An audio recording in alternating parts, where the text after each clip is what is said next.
क्या आप ये चाहते हैं कि आपका माइंड हमेशा आपके कंट्रोल में रहे और आप उससे अपनी मर्जी के मुताबिक काम ले सकें? अगर आप यही चाहते हैं तो इस वीडियो को आखिर तक जरूर देखिएगा। आज मैं आपको एक कहानी सुनाऊंगा। इस कहानी में आपकी जिंदगी से जुड़े हुए कुछ राज छुपे हैं जो आपके बहुत काम आएंगे। आपको वो तरीका समझ आ जाएगा जिससे आपका दिमाग आपके काबू में आ जाएगा। किसी सल्तनत पर एक बादशाह हुकूमत करता था। उसे घोड़ों से बहुत प्यार था। उसके पास 4 जंगली घोड़े थे। बादशाह को घोड़े बहुत पसंद थे। बादशाह चाहता था कि कोई उन घोड़ों को अच्छे से ट्रेन कर दे ताकि बादशाह उन पर सवारी कर सके, लेकिन बदकिस्मती से कोई भी ट्रेनर उन्हें ट्रेन नहीं कर पा रहा था। जब भी कोई ट्रेनर उन पर सवारी करने की कोशिश करता, वो घोड़े उसे जमीन पर गिरा देते।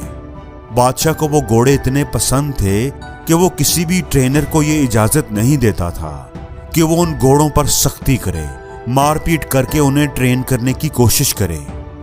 बादशाह ने अपनी सल्तनत में ये मनादी करवा दी थी कि जो कोई भी उन घोड़ों को अच्छे से ट्रेन करेगा उसे 1 लाख सोने के सिक्के इनाम में दिए जाएंगे। इस इनाम के लालच में कई लोग आए, लेकिन घोड़े से गिरकर अपनी टांगें, अपनी हड्डियां तड़वा बैठे। फिर एक दिन एक नौजवान ट्रेनर बादशाह के दरबार में आया और कहा कि मैं आपके घोड़ों को ट्रेन कर सकता हूं, लेकिन मेरी 2 शर्तें हैं। बादशाह थोड़ा हैरान हुआ। खैर, उसने पूछा कि बताओ क्या शर्तें हैं तुम्हारी?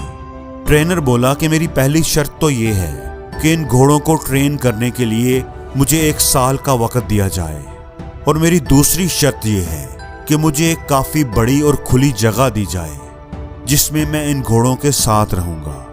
मैं ही इन घोड़ों की देखभाल करूंगा और इनके खाने पीने का इंतजाम करूंगा। उस जगह के इर्द गिर्द काफी ऊंची दीवार होनी चाहिए ताकि कोई भी अंदर आकर मुझे डिस्टर्ब ना कर सके।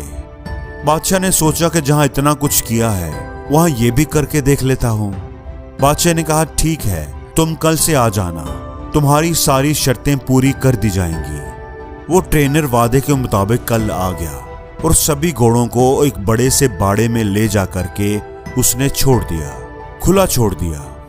अब वो चारों घोड़े बाड़े के अंदर इधर उधर दौड़ने लगे। अब ट्रेनर ने क्या किया कि बाड़े की दीवार के साथ साथ दौड़ने लगा। कुछ देर दौड़ भाग करने के बाद उसने घोड़ों को चारा खिलाया, पानी पिलाया, खुद भी खाना खाया और आराम से उसी बाड़े में लेट गया। घोड़े अब भी बाड़े के अंदर आजाद थे।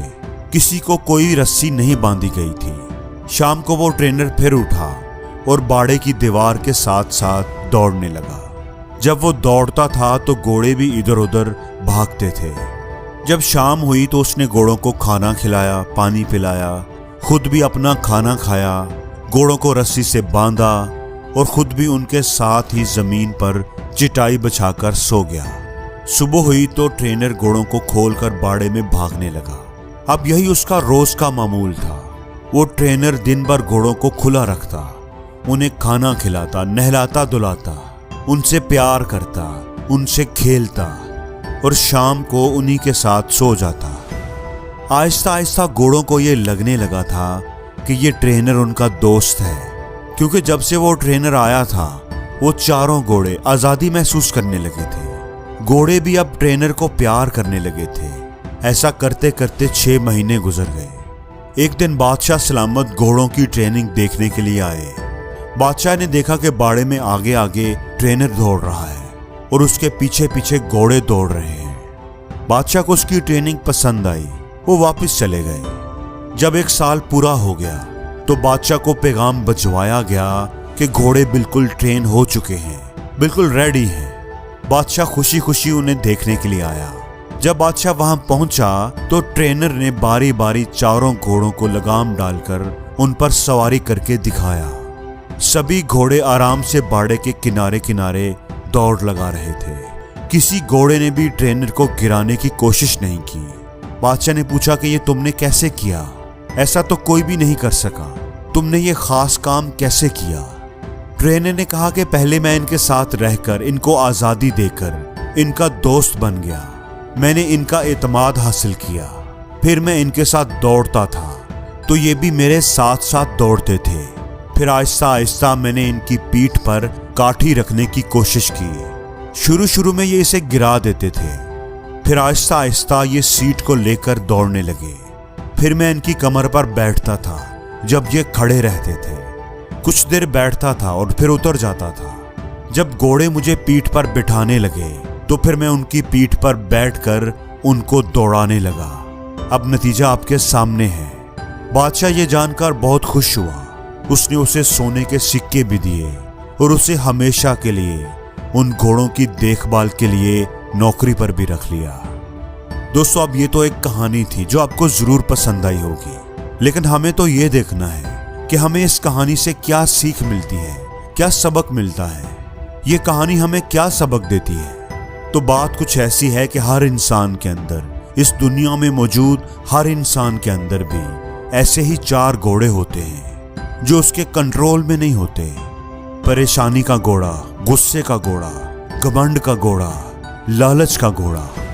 और कहानी में जो ट्रेनर है वो है आपका दिमाग, आपकी अकल, आपकी समझदारी।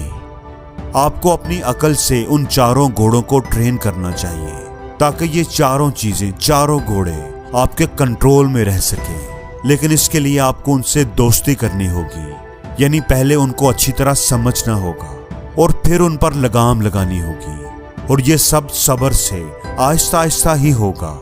जोर जबरदस्ती से और एक ही दिन में ये कंट्रोल नहीं होंगे। जैसे अगर हम सबसे पहले बात करेंगे परेशानी की, ओवर थिंकिंग की, तो परेशान होना किसी मसले का हल नहीं है, बल्कि अगर आपकी जिंदगी में कोई प्रॉब्लम आ गई है तो उसे ठंडे दिमाग से समझने की कोशिश करनी चाहिए, उस पर तसल्ली से गौर व फिक्र करना चाहिए, फिर ही आपको उस मसले का हल मिलेगा। वरना परेशान होते रहने से कुछ भी नहीं होगा। दूसरे नंबर पर है गुस्से का घोड़ा। गुस्सा करने से किसी दूसरे का नुकसान हो या ना हो, पर अपना नुकसान जरूर होता है। कुछ बातों पर, कुछ चीजों पर तो गुस्सा आ ही जाता है। जैसे अगर कोई आपकी इंसल्ट करे या आपके साथ कोई ज्यादती करे तो गुस्से का आना लाजमी है। लेकिन कब, कहां और कितना गुस्सा करना चाहिए, कब करना चाहिए और कब नहीं करना चाहिए, कब हमें अपने गुस्से पर काबू पाना चाहिए, उसे कंट्रोल करना चाहिए और कैसे कंट्रोल करना चाहिए, यही अपने ट्रेनर यानी अपनी अकल की मदद से उस गुस्से के घोड़े को आहिस्ता आहिस्ता सिखाना चाहिए। तीसरा है घमंड का घोड़ा। ये काम मैं कर सकता हूँ, इसे खुद एतमादी कहेंगे, लेकिन ये काम सिर्फ मैं ही कर सकता हूँ, इसे घमंड कहेंगे।